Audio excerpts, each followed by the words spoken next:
Alright, another SVA. Second one of the day. Cincinnati is 80 at Cleveland. At Akron Canton Airport, it was cloudy with a temperature of 78. Reports from nearby cities outside Ohio, it was partly sunny. It was 83 at Pittsburgh. 10, 9, 8, 7, 6, 5, 4, 3, 2, 1. Tone out.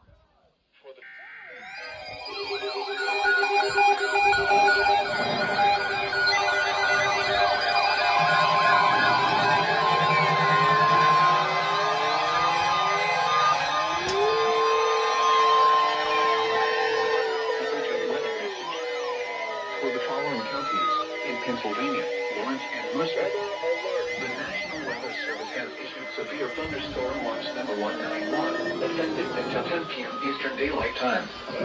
This watch includes the following counties in Pennsylvania, Lawrence and Mercer.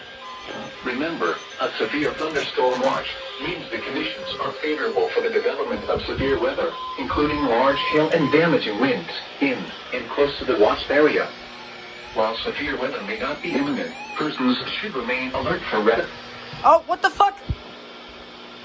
The latest statements and Whoa. possible warnings. What the fuck? Stay tuned to NOAA weather radio, commercial radio and television outlets, or internet sources for the latest severe weather information. What the fuck did I just do? Repeating, severe thunderstorm watch number 191 has been issued from 3:30 p.m. Eastern Daylight Time until 10 p.m. Eastern Daylight Time for the following counties in Pennsylvania, Lawrence and Mercer.